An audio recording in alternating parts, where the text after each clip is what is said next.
fantastic. This is GT racing right now. He's got traction, he's got rid of the outside of both of them! Maloney! Oh, he's taken Anderson! Anderson's up top! Oh my god! Oh. Big crash! Oh my goodness, half the field's gonna get rolled! Second very close. These guys are want to make their way through the field very quickly.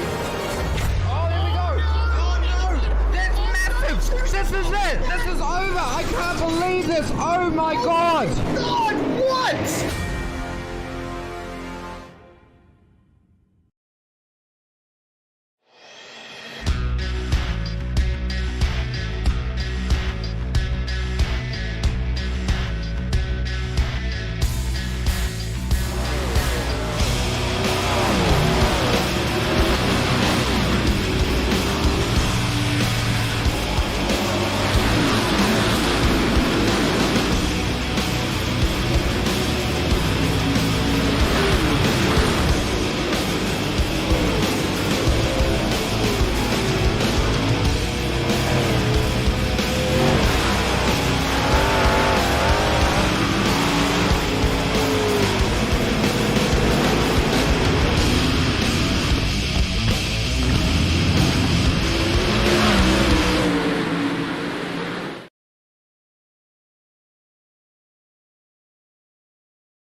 Are you new to sim racing, or maybe a veteran struggling to reach the next level?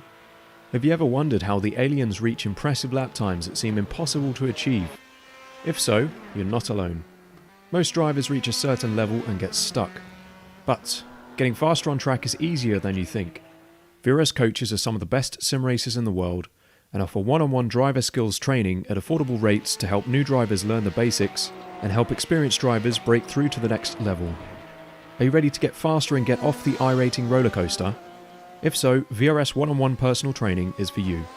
If you've invested in your equipment, it might be time to invest in yourself. Just go to virtualracingschool.com and sign up for a 30, 60 or 90-minute session with one of our world-class coaches, and you'll learn exactly what to do for faster lap times and more podiums.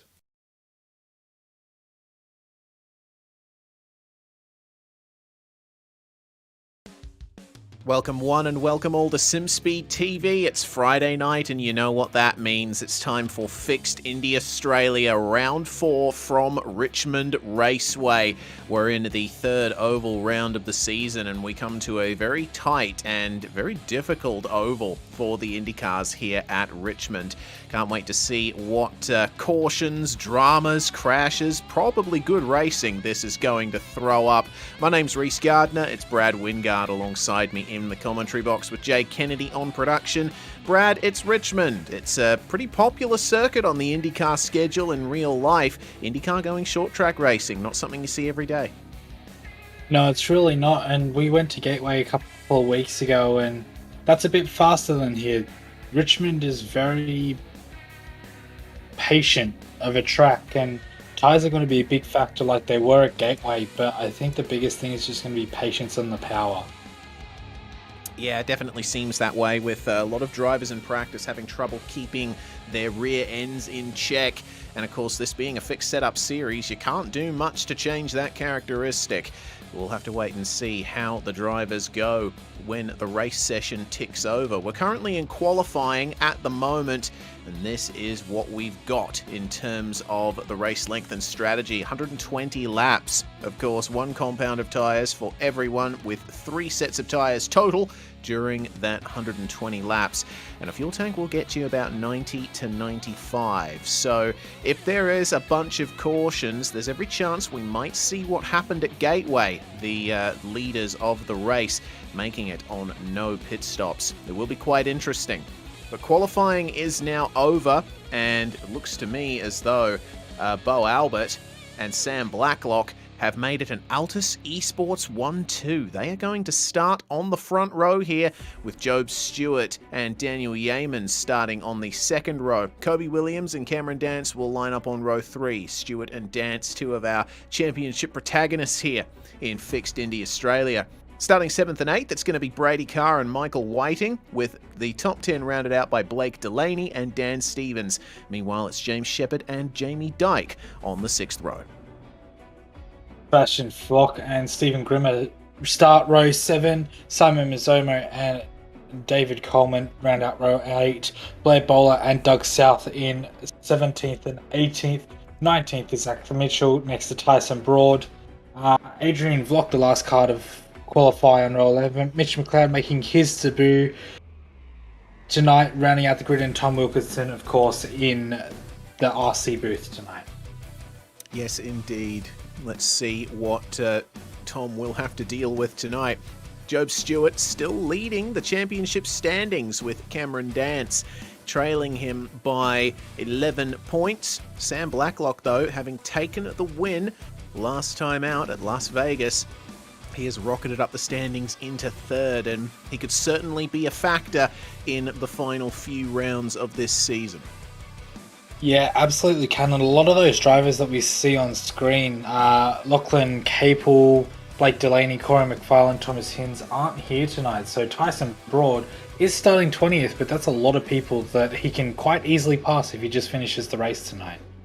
Absolutely, and if Broad manages to keep it clean here and manages to see the finish potentially in the top 10, then he could rocket up the standings and definitely make himself a bit of an issue for a top 5, maybe even a top 3.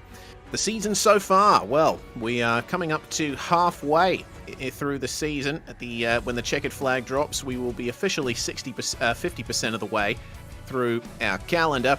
We got one more oval round coming up until we go to the Twin Ring Motegi Grand Prix circuit for the 6th round. Then we got a week's break. We go to Pocono and then Watkins Glen to round out the season. Now, the amount of ovals on this schedule, it is a very oval heavy calendar that we got for Fixed Indy Australia.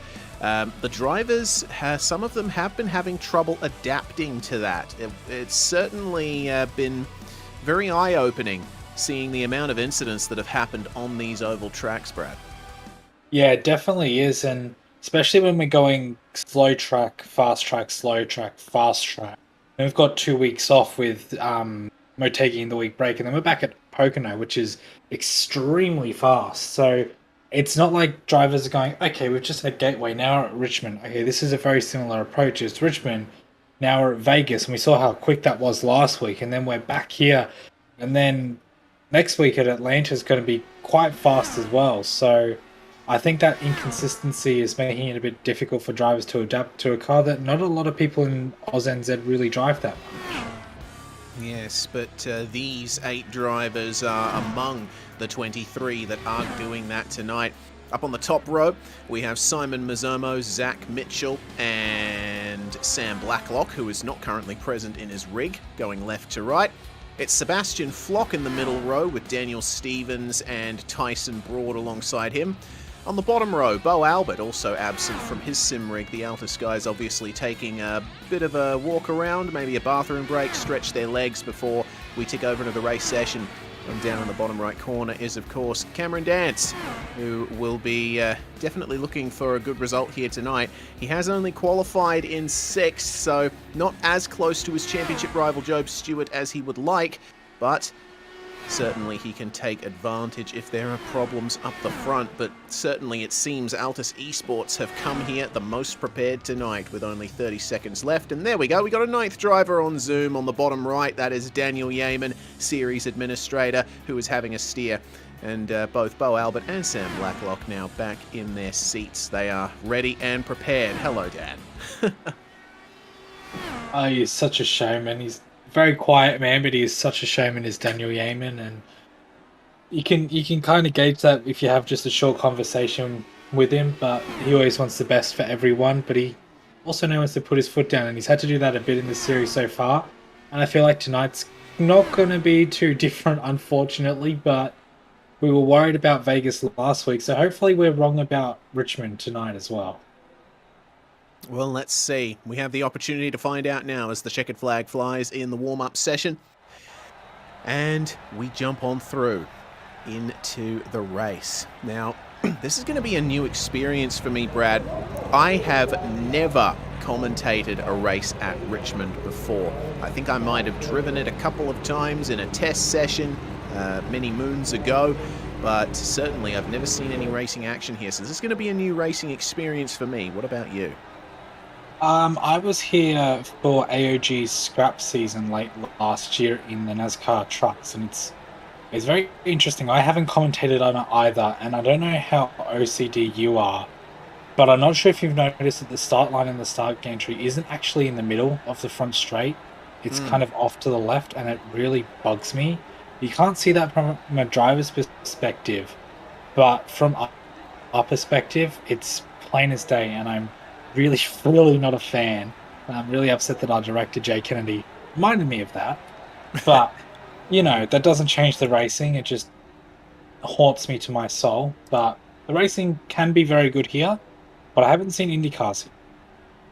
Yeah, it'll be an interesting experience as we zoom on in to check out that start-finish line a little bit before the center of the tri-oval. Interesting to note that when you look at the pit lane, the start-finish line actually crosses the pit lane at an angle. So I suppose if you want a faster lap time while traversing through the pit lane, you try to stay to the right as much as possible because you'll cross the start-finish line a little bit sooner.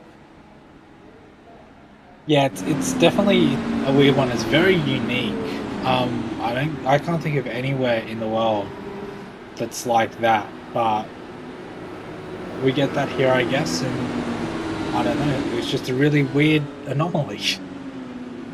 Well, the drivers are pulling away, and since this track is under a mile in length, we will have 2 formation laps. And Altus Esports certainly looking resplendent up there, up at the front.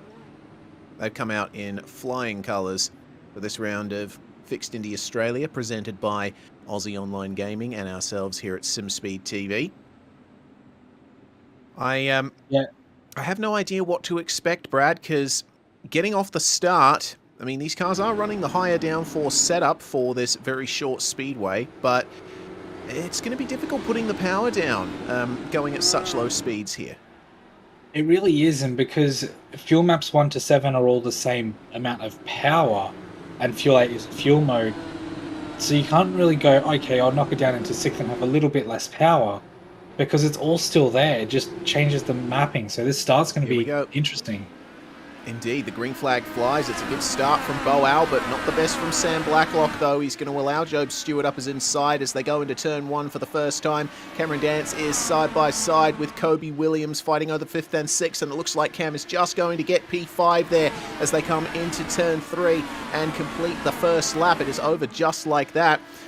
We've got the Fishy Motorsport cars of Blake Delaney and Michael Whiting running in 8th and 9th, but they are coming under some pretty intense pressure from Dan Stevens, who is taking some very high lines throughout the course of this oval. Let's look at him here.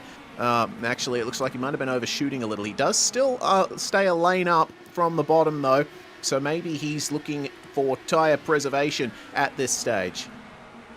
That's one thing I did notice with racing here in scrap last season was you can run both the high line and the low line because of the banking. It comes back to you, not enough for a massive run, especially with the downforce package and the speed these guys are running, but you can run those alternate lines to get some fresh air, save the tyre a bit, or defend a position. And like Vegas last week, you can run side by side with not too much time loss, but you don't want to do that for too long, because then your tyres are just cooked. Yeah, Dan Stevens might be thinking about that as he's side by side here with James Shepherd, and they've got Michael Whiting in there with them too, but Kobe Williams spinning on the start-finish stretch. The caution doesn't come out. We stay green. That's a big shame there for Kobe Williams. After starting well, looks like a major issue has befallen him there, but we won't have time to check out a replay just yet because it's on for the lead. Job Stewart catching right up to Bo Albert. He's doing a pretty good job here in the early stages, really pressuring the Altus Esports driver, splitting both of them in the podium. Yeah, given his form the last few weeks, I'm not exactly surprised by that. Altus locking out the front row. We've got a slow fishy car as well. I'm not sure who that was. It's Blake Delaney as well. I didn't quite catch what happened to him, but Job Stewart is up the inside of Bo Albert coming out of turn 3. Dropping like flies, and Bo manages to stay ahead, but Job is not wasting any time trying to get past both of those Altus cars.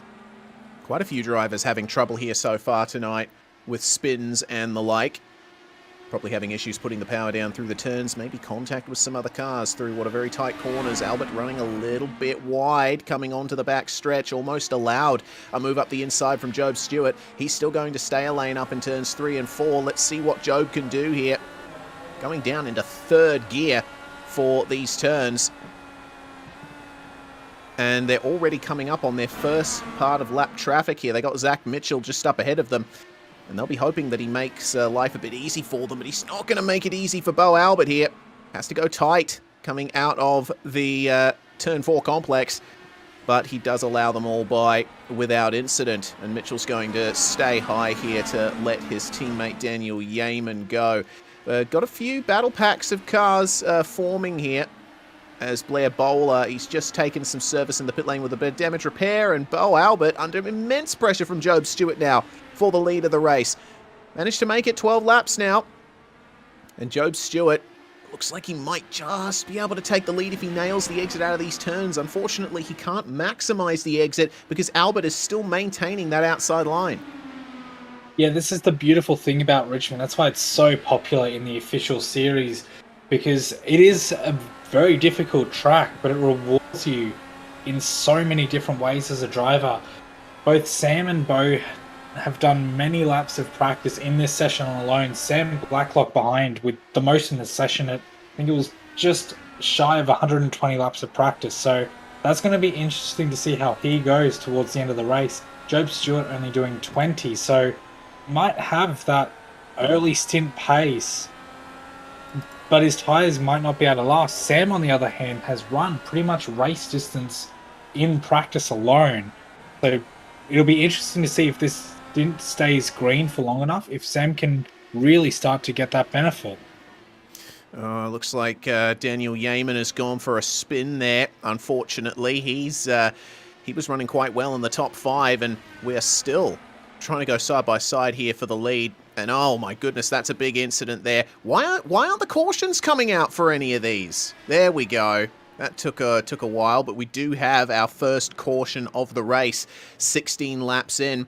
I'm surprised it took that long for a caution to be called by the automated system. Yeah, I'm very surprised by that, unless something's gone wrong somewhere that we're not aware of, but we'll get a VRS replay of the incident anyway. Plenty to catch up on. Oh, that's a big one. Oh, yeah. So that's what happened to Zach Mitchell. Contact with Jamie Dyke. And seems that there was contact for Doug South coming down into Blair Bowler. That started off with contact from Adrian Vlock. Is the onboard from Mr. Yeaman's point of view. Oh no, Zach Mitchell, sorry. And oh my goodness. Ouch. That is huge. Banging wheels. And looks to me like the problems with Doug South and Adrian Vlock were initiated by South having a big oversteer moment coming out of turn 4. We're right on board with Jamie Dyke to see this contact. It was Zach Mitchell, and he was sent right up into the air. That is absolutely huge. Is it any wonder that both of those cars are effectively out of the race for the time being? But now that we are in the caution period, we still have 10 more laps until what is called the critical lap. That being the earliest time you can pit and be good on fuel until the end. So if you pit on lap 28, you will be able to make it home on fuel, but we will have to wait and see what the drivers decide to do. Everyone's staying out of the pits. And it seems that everyone is comfortable to just stay out for the time being. So we shall resume business as usual pretty soon here. Interesting to note that battling between Bo Albert and Job Stewart, when they were running side by side, it allowed Sam Blacklock to catch right back up to them, and he was actually threatening Job for second. Simon Mazzomo having a pretty good race here. 7 positions gained. He is the second biggest gainer in the field. Joint top gainer, 8 positions each for Tyson Broad and Mitchell McLeod, running 12th and 14th. Yeah, there's plenty of time to be gained at a track like this if you're patient and you run the right line. Job Stewart and Bo, like you said, if they're fighting, that allowed Sam Blacklock to catch back up again. So people like Tyson Broad and Mitch McLeod, who started further back, are in those prime positions just to take their time. And A, people having incidents helps, and B, picking your battles at a track like this, because you can't go at it 100% of the time because the tyres just don't last. And yeah, you have 2 spare sets of tyres, but you don't really want to burn through one of them in the first 25, 30 laps and then potentially do the same thing again for the next 25 or 30 laps, because then you're sitting duck at the end of the race, which is why people love these short tracks so much, is that tire and that element of when will I attack, how much can I attack, and how is that going to cost me later. Indeed. Well, it looks like James Shepherd, he was stopped for 34 seconds in the lane, so there's every chance that he has taken tyres in that stop. Blake Delaney and Mitchell McLeod have also pitted, but we can presume not for tyres. Their stops 4.3 and 6.1 respectively. And a tyre change takes 7 seconds, which is equivalent to taking 51 litres of fuel. But the pace car is in and we can go racing once more here at Richmond. The green flag flies and we are away. It looks like Sam Blacklock didn't get the best of starts. He's under big threat from Cameron Dance and they actually make contact. Good job from Sam Blacklock to hold on to that, but Cameron Dance went into the rear of him, and that's backed them up into Brady Carr and the recovering Kobe Williams. Remember, Kobe had a spin just a little earlier. But now, Bo Albert and Job Stewart free to battle at the front of the field as Williams now goes up the inside of Brady Carr, and it looks like he might get it done here on the exit. He is really fighting as there's more side-by-side back in the midfield. That's Mitchell McLeod trying to get a move done on Stephen Grimmer, and meanwhile Cameron Dance side-by-side with Sam Blacklock. There's battles almost everywhere you look. Yeah, there definitely is, and not that this race was boring by any stretch of the imagination, but that safety car's definitely brought the pack back together as you'd expect. And saying that, the front two have just absolutely checked out. It'll be interesting to see what Cam Dance can do now that he's clear of Sam Blacklock, or if Sam Blacklock's happy just sitting there. Yeah. Kobe Williams just chilling there trying to regain his race though. Yeah, he's looking pretty good as Kobe. Unfortunately, he is still 3 laps down, so they're not racing for position. That's a big problem there for Stephen Grimmer. He has lost his front wing. That's going to require a nose cone change, potentially taking the fast repair if he hasn't already. He makes it into the pits without incident, and we don't have to throw a caution for that one either. So, now, what is the game plan for Job Stewart? Does he stay behind Bo Albert, or does he try and work his tyres a little bit harder, pass him, and then try his best to gain a gap? Reminder, from the amount of cautions that have happened so far in the oval races this season, oftentimes it might be a little bit better to just sit behind, because, if you make your way past and then pull out a gap, that gap's going to be eliminated when the caution comes out. Yeah, that's exactly it, and there is still a fuel stop as well, so if this race does go green, or even if it doesn't, if you're Job Stewart, you can just sit with Bo and lift it close a bit into the corners. When that pit stop comes, whether it's green or safety flag, green or safety car, then you're still going to save time in the pits and you can get that jump anyway. Mitchell McLeod and Tyson Broad going side by side for a couple of laps there.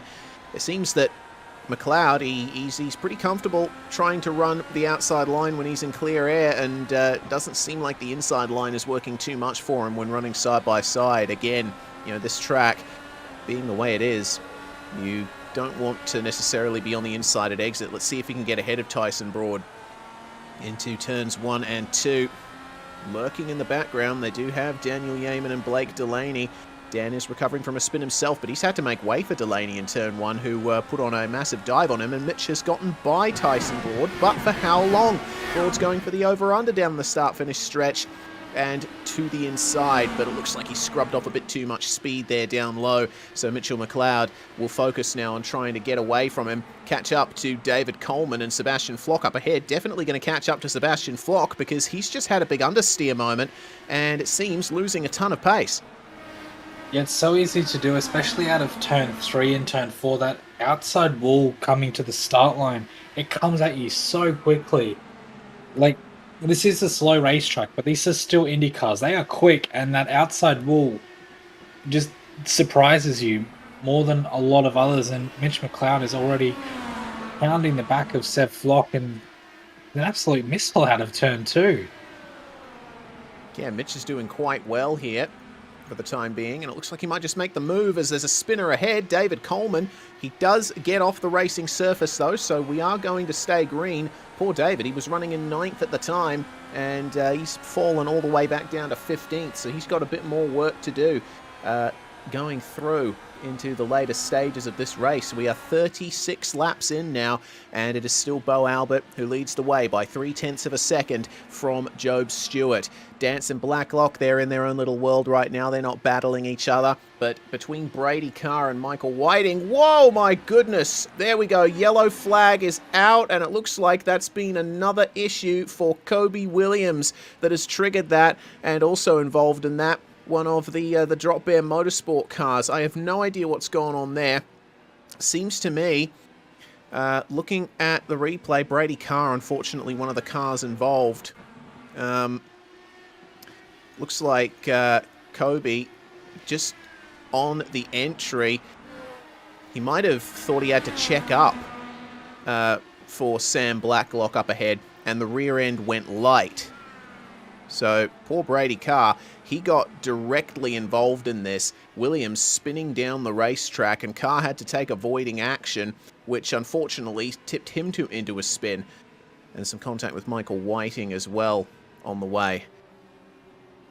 Yeah, there was a little bit of contact, but it was very light. As you see, Kobe Williams going for some initial D through turn 3, which is not the way to do it.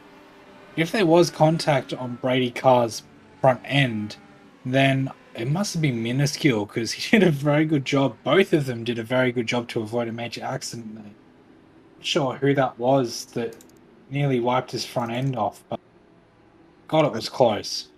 Yeah, I think it was Michael Whiting, who is one of the cars in the pits at the moment, as we do have quite a few drivers now who have taken a stop.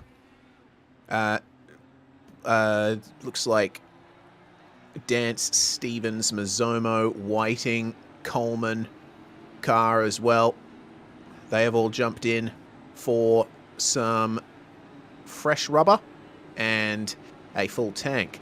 They are good to go until the end of the race on fuel, which potentially puts Albert, Stewart and Blacklock in a little spot of trouble. Maybe they missed a trick here, not pitting under caution.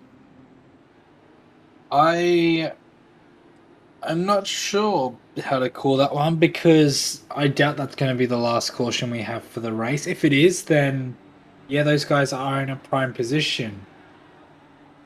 Well, what I mean to say is, you know, if they have to pit under the next caution, they're going to fall back in the field, which could potentially cause them some more issues. But yeah, good point. I didn't think of it from that perspective. Yeah, that's a very tough call, because I don't know, those two at the front clearly are the fastest guys out there. But yeah, it's a lot easier to run when it's just the two of you in clean air than trying to come back through the pack. So yeah, I'm not sure. It's going to be interesting to see how that one plays out, but I think you're onto something. I think they might have missed the boat, potentially. Well, we shall see what eventuates over the next 2/3 of this race, as we're now past the lap 40 mark. So, the drivers that have not pitted so far in this race, our top 3, Bo Albert, Job Stewart and Sam Blacklock. Sebastian Flock and Daniel Yeaman in 5th and 6th have not pitted, and Tyson Broad has not visited the lane yet. Everyone else has pitted at least once, but the drivers who we expect to be taking a pit stop sooner rather than later would be Mitchell McLeod, Blake Delaney, and James Shepherd, as well as Adrian Vlock and Kobe Williams. They are on tyres. Everyone except Williams on tyres that are 24 laps old. And Kobe Williams, despite visiting the pits once, he has got tyres that are 33 laps old. So we might expect him in very soon if he's not able to gain some time back. And unfortunately, he's still mired back in the pack at the moment, 3 laps down on everyone else. The top 13 drivers are still on the lead lap, but we should be going for the green flag pretty soon. And for Bo Albert, it's all going to be about managing this gap here to Job Stewart, trying his best to get a good run off the start and make sure that Job cannot attack him in these early stages, because it's very critical that he gets that gap. Here we go then. Green flag flies and Bo Albert is away. The top 3 sticking together, more or less, but Albert getting a slightly better start over Job Stewart as the field comes streaming then into turns 1 and 2. And oh, Zach Mitchell has spun ahead of Kobe Williams. That's a huge smash. They are off onto the apron. The caution flag has been thrown once more. Zach Mitchell, the front of his car, on the racetrack there. Oh man, that is a real shame. We will grab a replay of that. Zach Mitchell's rear tyres just lighting up here on the exit. And Kobe Williams, he was attempting to go under him on the back stretch, but oh, when you've got a car spinning down into you, that's just not going to happen. Yeah, these cars react well, but not quite that well. It's blink and you'll miss it nearly, and Kobe getting some nice airtime, unfortunately, because it's the last thing you want, but cold tyres on a cold track, on a first real acceleration zone after a start, and oh, that was more contact as well. We missed that in turn 3. Oh yeah, we did too.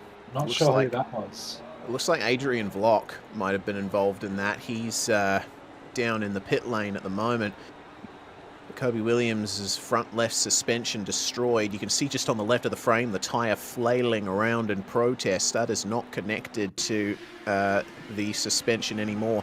Here's what happened then to Adrian Vlock with one of his OMR Esports teammates.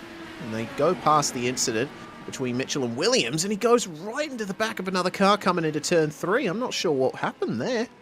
There was, I think, because that caution would have been flown for the Williams Mitchell incident, everyone in front of him's checked up into 3, and he's just coming balls to the wall and couldn't get out of it in time, because that was a big hit. Yeah, amazing that he didn't end up spinning James Shepherd there. I think Shepherd got quite lucky. Yeah, very lucky, I think, because that could have been a hell of a lot worse for both of them. Absolutely. Well, we don't have any more takers onto pit lane. And Bo Albert, Job Stewart and Sam Blacklock will still remain as they are. But Mitchell McLeod all the way up to 4th place now, gaining 18 places thanks to that very early pit stop due to a little bit of damage. It looks like he's converted it into a pretty good running result so far. Yeah, he definitely has, and he's also on 18-lap newer tyres, so I don't know what driving through the pack on those has done to them, but 18 laps around here isn't a significant difference, but that's a very sharp turn radius on those front tyres. A lot of feathering on the rear, so if he can get a good start, he might be able to attack Sam Blacklock or Bo and Job in front and potentially not ruin their race, but throw a spanner in the works for sure. Well, Tyson Broad is another driver here that has profited quite well from the goings-on for tonight. Started in 20th place and up to 9th. It's been a good gain for him. And doing a couple of test accelerations there, I can see. Trying to understand where the limit of his rear tyres are, because there's nothing more embarrassing and heartbreaking than spinning up your tyres on a restart and spinning right away. Yeah, I'm not sure what sort of person would do that, but I've definitely never done that before at all. Not once. Oh dear. Daniel Yeaman He's on quite a recovery as well. Remember, he spun early on in the running, and well, he's only 2 positions down from where he started, and of course Mitchell McLeod is occupying one of those positions, so it's nearly net zero for Daniel Yeaman so far. As the green flag flies, we're right on board with him for the restart. It looks like Sam Blacklock has gotten a bit better start than Job Stewart, but he hasn't been able to get up to him coming into turn 1. Most everyone is keeping it clean, but Yeaman trying to find his way past David Coleman. He goes to the inside to get 5th place, coming through turns 3 and 4. And Coleman still has his fishy teammate of Blake Delaney with him. Coleman, of course, is a lap down, so he lets everyone go. But that has allowed Blake Delaney to catch up to Daniel Yeaman. Tyson Broad, oh, got to be careful, mate, as there is another caution out. What has gone on this time? I don't know. Is that another incident for Adrian Vlock? Looks like it. Let's see what happened coming through the first turn. Oh my goodness. Yeah, the rear just got a bit light coming out of turn 2. He managed to recover it, but he was still going slowly on the racing line, and oh, there we go. Well, that's interesting. I think he rushed a little bit trying to get on the throttle because he could see that the pack was coming up on him. Yeah, I'm not sure if the caution was flown at that point. I'm going to assume it wasn't, because that's why he would have wanted to get up to racing speed sooner. If it was, then yeah, he definitely rushed getting back onto that power, and even with the pack coming, they would have seen him there. They would have seen the smoke and would have been able to get around him. So really just unfortunate bit of lead foot to get him going and into the outside fence for you. Well, we have another opportunity to just catch our breath. It was a very good opening green flag stint, but the cautions, of course, breeding cautions, they have come thick and fast. I'm doing a quick mental count at the moment. 2, 3. This should be the 5th, I believe, 5th caution of the night. And we are not yet halfway in, so I'll have to wait and see how the second half of this race ends up playing out. But Blacklock and Albert, they seem pretty calm here up at the front of the field. Job Stewart, though, he has a championship lead to think about. Yeah, he absolutely does, and it's still on his mind, absolutely, but his biggest rival in that is down in 10th place is Cameron Dance, as we see our race leader on screen now. Not repping the race boots today, just a nice pair of stripy socks. Better than some bare feet. That's not what we want to see on screen. That's not what we're here for, but good thing I don't have a pedal cam. I race barefoot. Oh, well, there we go. But yeah, so Job Stewart's biggest rival at the moment is Cam Dance down in 10th place, so I'm sure Job would want the win, but he's still in a pretty comfortable position. That's going to give him a nice points boost that he lost out on last week, finishing behind Cam. But the win's better, right? Like, a win is better than second place, regardless of the points. Yes, of course. Get a bit more personal satisfaction out of that. And I think the likes of Cameron Dance, along with Stevens, Mazzomo and Whiting, who all pitted recently as well, they will be a bit frustrated because the shortness of the green flag runs so far, the amount of cautions we've had, they actually haven't had any chances to gain places on that slightly fresher rubber. So that's going to be a big issue for them, whether or not they'll be able to make some moves. Maybe as the race wears on, if we do get more cautions, we might see them really dialing up the aggression to try and gain as many places as they can in the shortest time. Yeah, you're absolutely right. And like you said earlier, the guys that pitted earlier are in that good position if we keep getting these cautions, because they're not going to have to pit for rubber as urgently as the top 3 guys and Seb and Dan Yeaman are going to be, and Tyson Broad, because they've pitted for tyres. They can probably make it to the end on fuel by now, but I guess we'll have to wait and see. Exactly, because we're back to racing action. Bo Albert puts the hammer down, and the green flag flies. Once again, the top three breaking away from the rest of the field. Mitchell McLeod didn't get the best run off the start. He's under pressure from Sebastian Flock for 4th place. We ride on board with the Pursuit Sim Racing number 84 now. And just behind him, trying to pull on a move on Daniel Yeaman was Blake Delaney. Look at this view from inside the rear bodywork. Fantastic racing in that few corners that we saw. It looks like Delaney seems pretty comfy, running that high line, trying his best to defend from James Shepherd, 8th place at the moment. It looks like Blacklock might have made a slight mistake because McLeod is starting to round him up now. And you see how much of a pace difference there is with the higher line versus the very low riding the apron line. Blacklock is going all the way down to the inside, but McLeod firing the car into the corners a little harder. He's able to maintain momentum while taking that wider line. And he's going to have to try and judge how he's going to make this move on Sam Blacklock. Very close, but it looks like a very good run for Mitch McLeod. Got on the throttle early around the outside and up into 3rd place now for Talk Inc.'s Mitchell McLeod. And almost just kissing the wall on the outside of the start-finish stretch. He is looking quite pacey, is the number 40. Let's see how long he takes to round up Albert and Stewart as we check out Cameron Dance here, trying to find his way past Tyson Broad. These guys are fighting at the back end of the top 10, and have a look at that. Whoa, picking up the throttle very well, Cam. But despite the room left by Tyson Broad, he's not able to get through just yet. Might just do it now, though.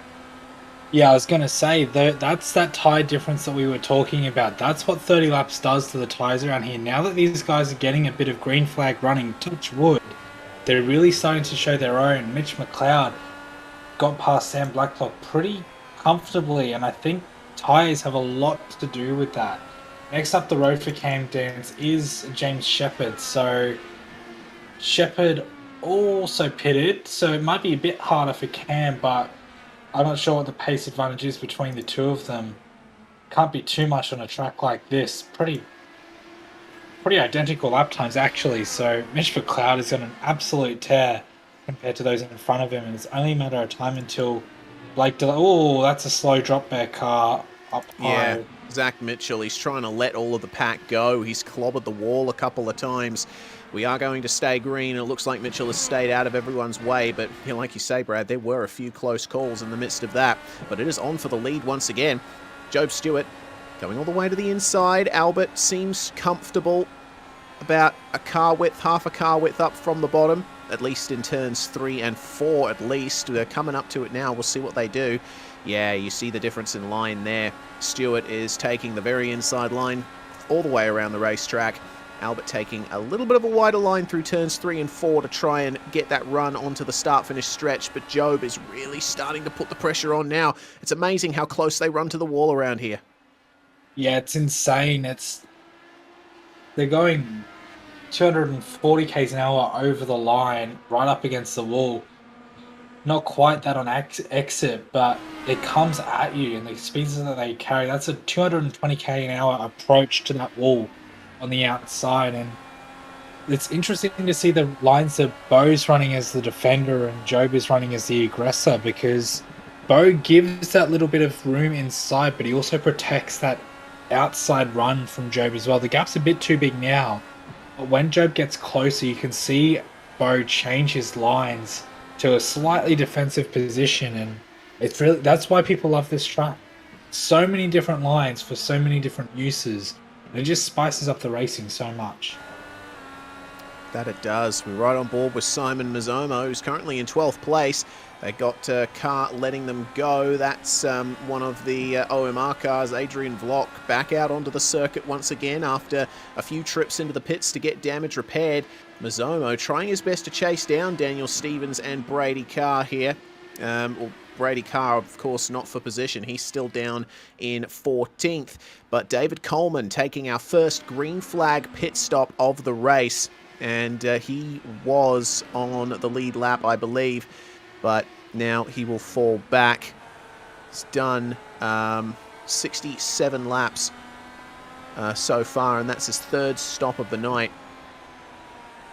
So he's already had to make a few trips into the lane already. Daniel Yeaman and Blake Delaney, meanwhile, fighting for 6th and 7th here. Just ahead of them, they do have Sebastian Flock, who has been left behind by the likes of Mitchell McLeod. Meanwhile, Sam Blacklock, it seems, keeping it nice and consistent just up ahead of them. This battle for 5th is certainly on. Pretty even gaps between the cars, but anything could happen. Anything could change with a slight mistake from one of these drivers.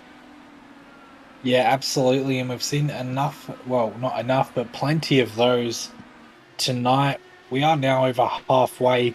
Thankfully, this race is starting to pick up its pace, which was only a matter of time, because incidents do breed incidents, but you have that drop-off as well, with the number of cars on track, and it's interesting seeing different tyre strategies starting to come into effect, but Blake Delaney, that pitted a few laps ago, just can't get that pace advantage over Dan Yeaman and Sebastian Flock in front.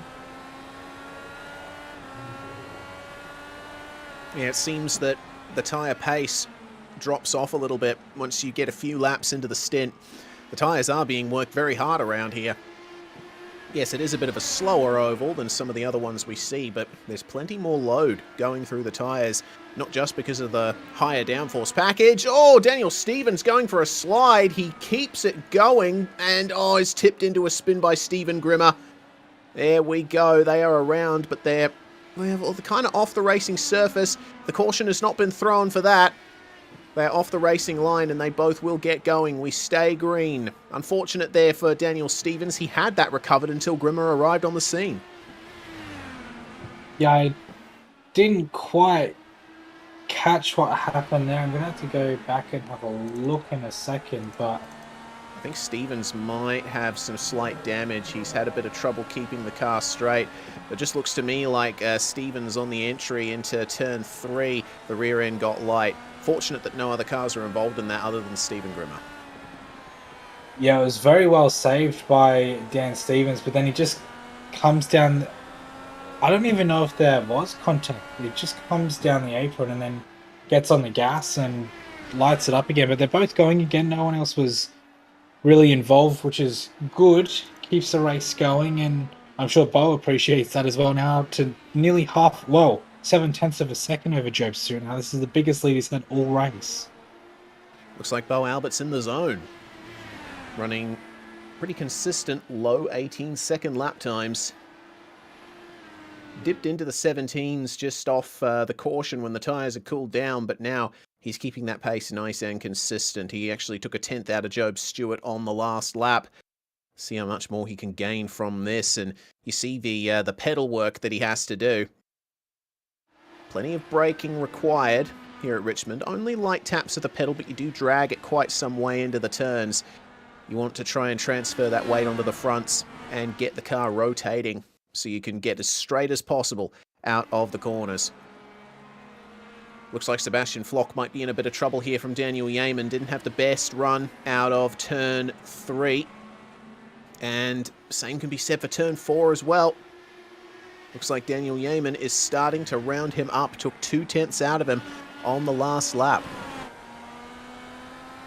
Yeah, and that big run from Dan Yeaman, I think Seb's picking his battles. He might go for an over-under here, actually, but he's looking content. We see his epilepsy triggering zoom feed. Background, you see those red and white stripes flying by at 250 k's an hour. But Seb trying out his new Fanatec DD wheel that arrived about 4 hours ago, that he was waiting at home all day for.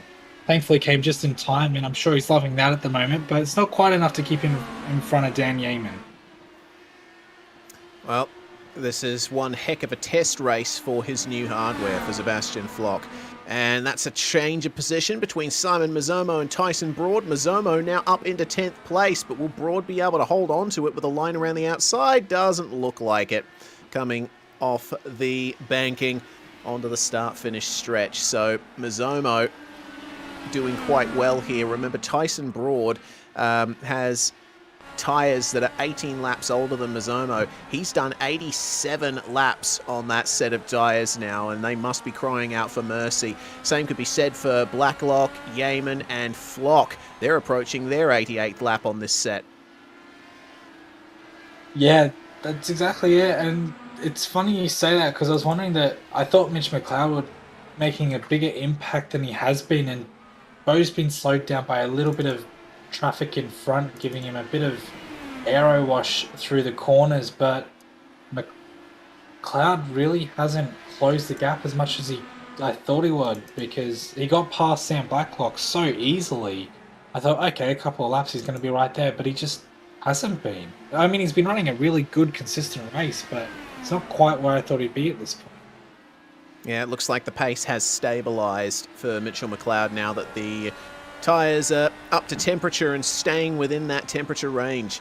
Well, Sebastian Flock now, he's having to put on quite the defence here from Delaney and Dance behind. Fishy and Fitzstye Motorsports, respectively, chasing pursuit.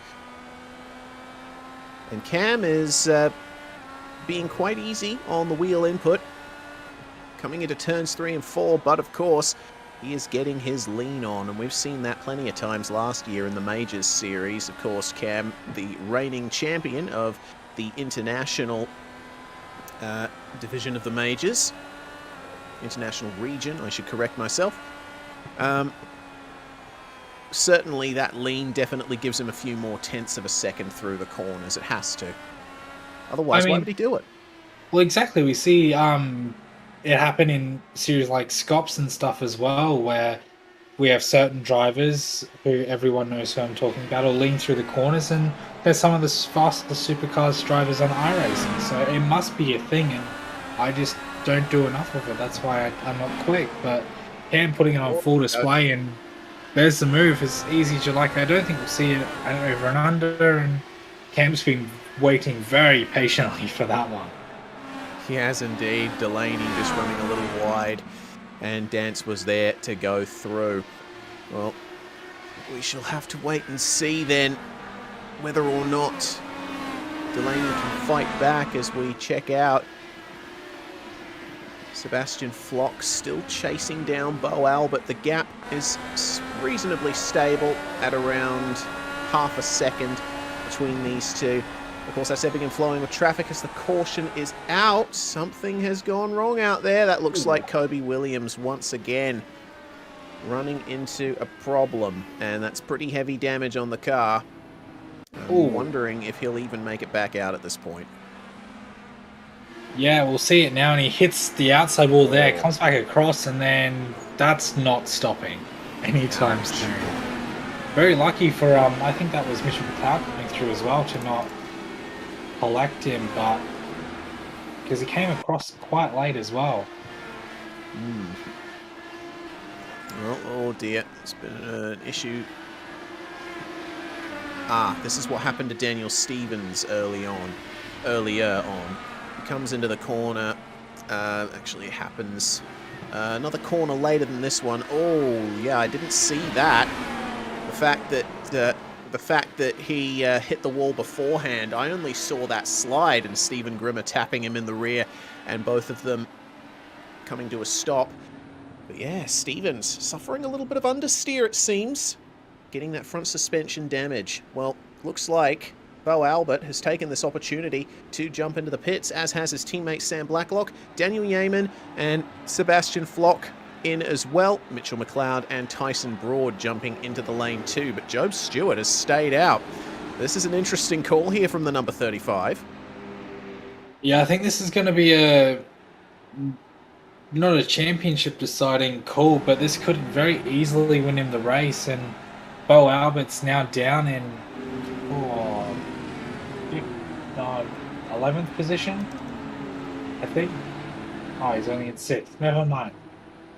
That's what happens when you try and guess the timing before it updates. But that's not exactly where he'd want to be, given he's led 98 laps of this race.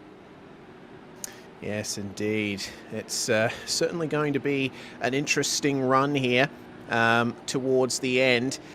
Job Stewart certainly has all of that weight on his shoulders. But let's go through this running order, Brad, see how things stand here with 21 laps to go. Yeah, it's going to be a really, really good finish to this race, given how good that green flag run was. 20 laps to go. Job Stewart's leading from Cam Dance.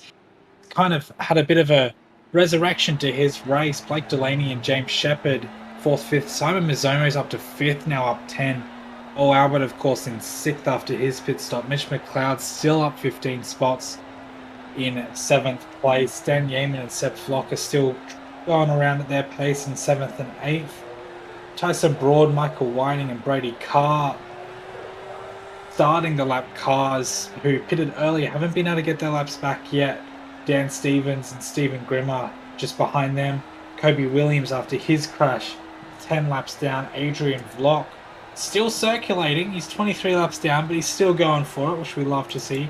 David Coleman's just come out of the pits. Zach Mitchell called it a night, along with Jamie Dyke, Doug South, and Blair Bowler, who unfortunately was out only 10 laps in. So a lot to play for in these last 20 laps, as we'll get the green flag in one more lap, I think. So, I don't know. Dance has got a massive tyre advantage over Job Stewart. There is a lap car in the way of Michael Whiting, but 63 laps was Cam's last pit stop. Job Stewart is running on the same tyres that he started on, so they're 101 laps old now, 102 laps old even, and Cam Dances are 48 laps old, 38 laps old, so that's a massive difference, Reese. Yeah, absolutely it is. Actually, seems like Cameron Dance's tyres are 63 laps old at the moment, but that is still a huge difference. Yeah, about a 42 lap difference as the green flag flies, and that wasn't the best of starts there from the fishy car of Michael Whiting. That has stymied Cameron Dance's run a little bit. But of course, I think Michael Whiting's going to make life a bit easier for his teammate Blake Delaney as he lets him through. My goodness, this is pretty close racing here. Bo Albert dicing with Mitchell McLeod as they try to make their way past the lap down Brady Carr. They got Daniel Yeaman, Sebastian Flock and Sam Blacklock alongside them. The Altus cars now at the back end of the top 10. They're going to be fighting very hard to get their way through here. And we don't know if Job Stewart is going to be borderline on fuel here. As my goodness, that was a big move from Bo Albert. He makes his way past Sebastian Flock coming into turn 3. Will Sebastian have what it takes on the exit? Ooh. Bit of a slide there from Albert. He just manages to recover it. Good job from the OMR car behind to check himself up. Oh boy, this is going to be very tight coming into the final stages of this race. This could either be the greatest decision Job Stewart has ever made or the worst. We'll have to wait and find out, because whether or not he has the fuel to make it to the end, he might be banking on at least one more caution. But Cameron Dance, with that tyre advantage, will start to reel him in very soon. Yeah, gap's 9 tenths of a second, 8 tenths of a second, so it's ebbing and flowing a little bit, but it's extremely close. Sam Blacklock going to buy a lottery ticket after his race, because that was a very near miss in that very busy midfield battle, but Bo Albert's just past Zach Mitchell, who's a lap down. Oh, Simon Mizzomo even, so he's on an absolute flyer. James Shepherd's next car in front of him will put him back into 4th, and then we've got Blake Delaney about half a lap up the road. So if Bo can clear these guys quickly, which he has the pace to do, he's already passed James Shepherd, so he's got Michael Whiting left, and he's on the back of the tail 3. So this battle between Job Stewart, Cam Dance and Bo Albert could go right down to the wire with 11 and a half laps to go.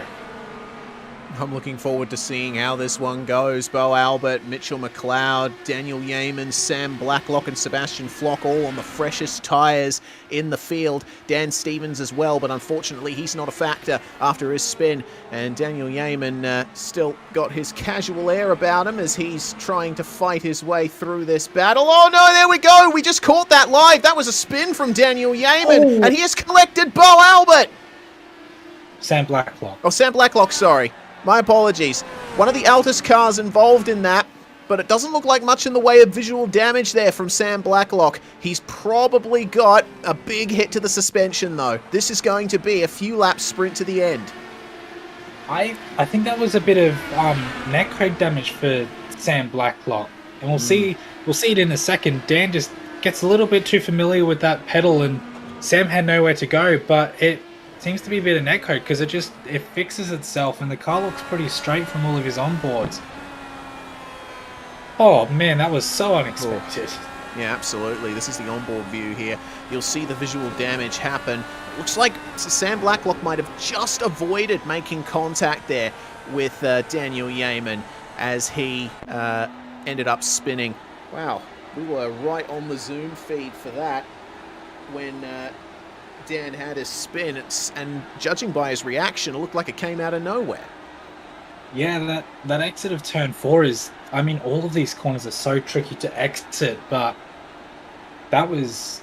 Yeah, we've seen it happen tonight quite a few times, but it's so difficult because this car has grip and you want to use it and you want to use all that power, but you got to be so careful and so patient. And this is going to be a banging 6 or 7 laps because Bo Albert is right behind on the freshest of fresh tyres compared to Job. And well, Job hasn't pitted, Cam has, but a while ago. Blake Delaney a long time ago, and then Bo on relatively fresh tyres. So this race start is going to be insane. This is going to have to be the mother of all drives here from Bo Albert to make sure not to overheat those tyres, but still extract the maximum pace out of them to get by the top 3 in the final stages of this race. Sam Blacklock, his teammate, he's not going to get any help from him. He's still mired in the back half of the top 10, currently running in 8th. You see it on the timing tower there on the left side of your screen. That is the running order as things stand right now. And the lights are still on the pace car, so it looks like we might get the final 5 laps, I would presume, under green flag conditions. Yeah, it's 5-lap sprint. Sounds good, but that's not very far at all. Especially like around a track like this, that's gone in a blink of an eye. Especially when you're running, quarter of a minute lap times. So that's 75 seconds of green flag running and the race is done. So Bo's going to have to make every single one of those seconds count if he wants A podium or B, the win. But Job Stewart is in the absolute box seat at the moment. It will just depend on his race start. Yeah, it looks like Job will be safe. He'll probably make it to the end here without having to take a pit stop. So I reckon that there's certainly going to be some celebration in the pursuit garage if he can hold on to this first place. And remember, we can finish under yellow here. It is a possibility, but Job Stewart will bring them away here.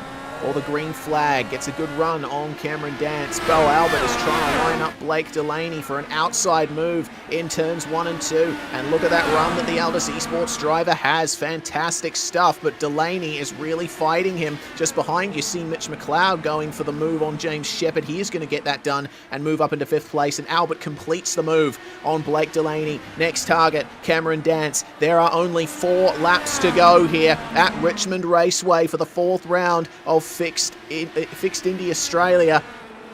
And look at the rate that Albert is starting to catch these guys up. Cameron Dance will be focusing not just on Job Stewart ahead, but also the Altus car getting steadily bigger in his mirrors.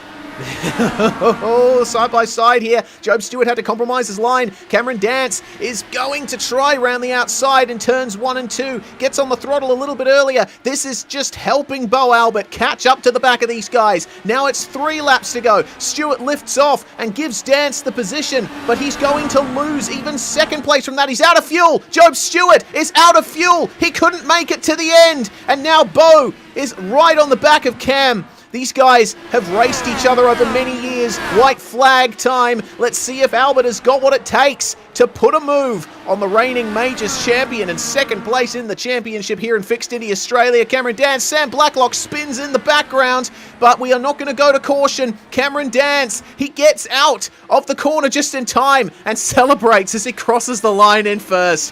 What a finish that was. I don't know what was better. The finish last week, right up until the caution, was amazing, but that green flag finish, oh my god, I did not expect for Job Stewart to run out of fuel. That threw an absolute spanner in the works, and Bo Albert's pace was just phenomenal. That's how good the new tyre is. Wow. Yeah, man, I even said it under the caution. I thought Job would have had enough to finish with the amount of cautions, but apparently not. But Cameron Dance will absolutely take this one.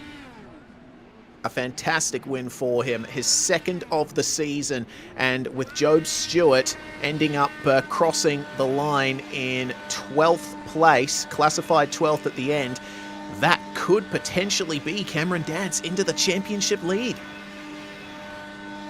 I did, yeah.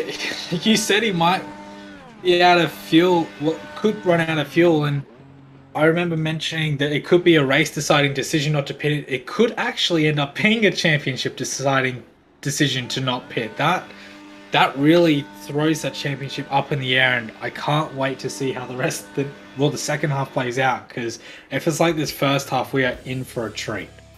We absolutely are.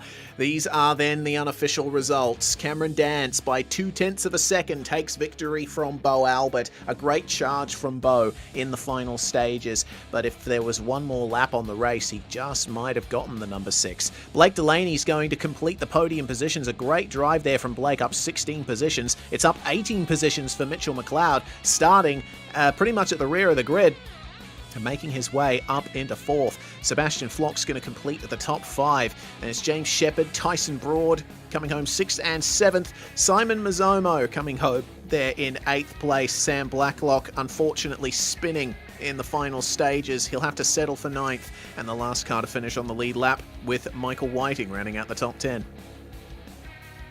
In 11th place, we have Brady Carr, Job Stewart, and Dan Stevens after there. Well, Job Stewart's very unfortunate night, but everyone a lap down had a very topsy-turvy night.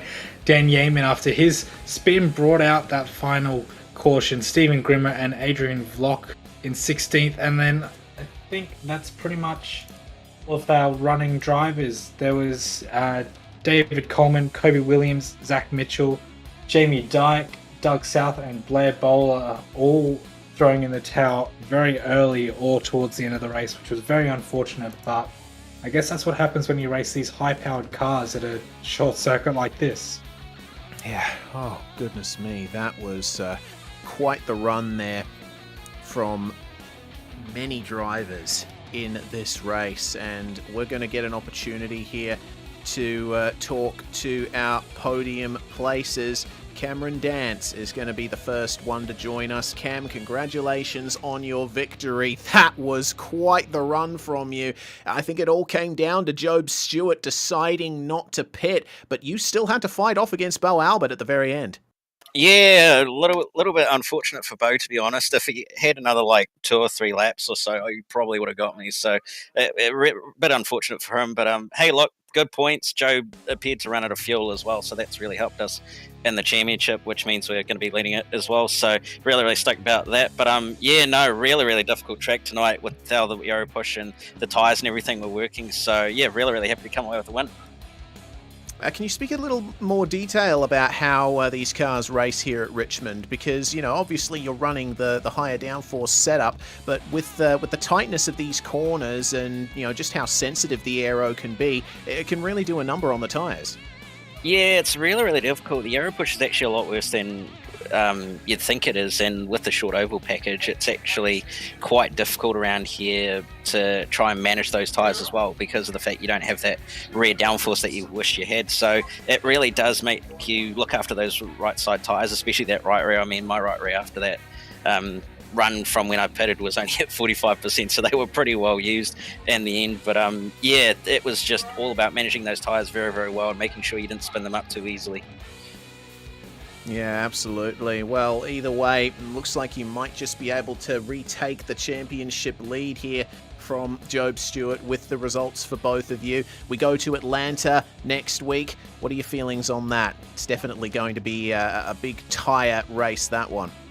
Yeah, it's going to be interesting to see what happens. It's going to be very similar to Vegas, I imagine, with the fact that it's a very big track and it's very wide open. So expecting a lot of pack racing and another possible lottery, I think. But we'll see. We'll see what happens. It's going to be a really, really cool race. I think we haven't seen IndyCar around Atlanta for many, many years back. I think the last time they were there was like 2001 or 2 or 3 or something like that, way back in the early millennium. But yeah, looking forward to seeing what's going to happen, who's going to come out on top. Obviously, we've got a championship to worry about, so we'll try and gain some points over everybody else, but yeah, looking forward to it and seeing what happens.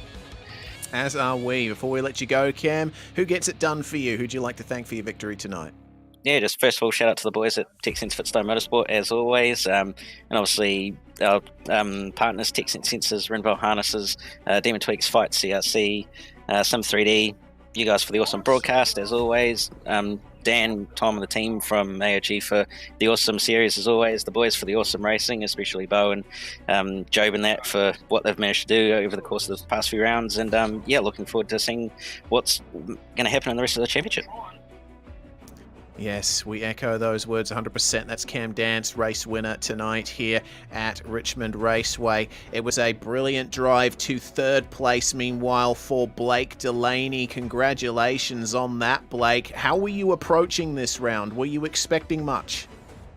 Not really. We hadn't done a great deal of practice during the week. Not a great deal of time at Daytona 24 Hour and a few other races. So not a great deal of practice. Came into practice and qualifying, not really expecting a great deal, but I suppose consistency through the race did all right. Definitely did. And it obviously largely came down to the tyres and pit strategy here, not to mention fuel. It must have been quite a difficult race to try and pan out, considering how many cautions there were. Were you considering not pitting at any point? Yes, well, I came in lap 17, didn't take tyres, just topped off with fuel and made it to the end on the same tyres. So mine were wrecked at the end, didn't really have anything for Cam when he come blasting past, and then Bo as well. So those boys were just way too quick tonight, and obviously no tyres at the end, so really couldn't compete, but pretty happy with the result. As you should be. It's a magnificent result for Fishy Motorsports, and it's been an up and down, bit of a tough season for you guys at times, but this should certainly lift your spirits going into the second half of the season. Oh, absolutely. Team podium for sure. The boys had another crash and bash race, unfortunately. A few times we've been taken out a bit unfortunately, but it is what it is. I mean, it's racing, so everyone's pretty stoked to be doing it. So yeah, a lot of fun. Well, hopefully we get another chance to talk to you coming out of Atlanta, Blake. Before we let you go, any shout-outs or sponsors you'd like to thank? Oh, just the boys at Fishy Motorsports. Everyone's doing a fantastic job. A lot of fun running with these cars and the guys. Shout out to West End Motor Group with all of their sponsors: Parramatta Peugeot, Parramatta Great Wall and Haval, West End Mazda Parramatta, Parramatta Isuzu, Reflex Game Fishing, Precision Sim Training, DC Shades, Black Wolf Graphics, and again, the Fishy Motorsports team. Well, thanks very much for joining us. Blake Delaney, third place tonight at Richmond. Brilliant stuff there. Great result for many a driver here tonight, Brad, but we will go to Atlanta Motor Speedway next week, and as I alluded to earlier, this is a very rough surface here at Atlanta. It's recently been resurfaced in the real world, but iRacing still has the pretty much 20-something-year-old surface, and that's going to really do a number on the rubber. Yeah, definitely will. Like Cam said, very similar track layout to Las Vegas, but we did get an update for Vegas not too long ago, which made it a much smoother racetrack. This one is a lot bumpier, but still going to be very quick. But like you said, that rough surface is going to play havoc with quite a few drivers, so it's going to be very interesting to see how that one runs. Indeed. Well, we hope you can join us for that 9 p.m. on the 4th of February 2021. That is, of course, if you're in the eastern region of Australia. If you're here in the west, you can catch it at 6 p.m. on February the 4th. Well, we want to thank you all very much for watching. That was round 4 of Fixed Indy Australia, presented by Aussie Online Gaming and SimSpeed TV from Richmond Raceway. I'm Reese Gardner. It was Brad Wingard alongside me in the comms box, and Jay Kennedy on production. We'll see you all next time.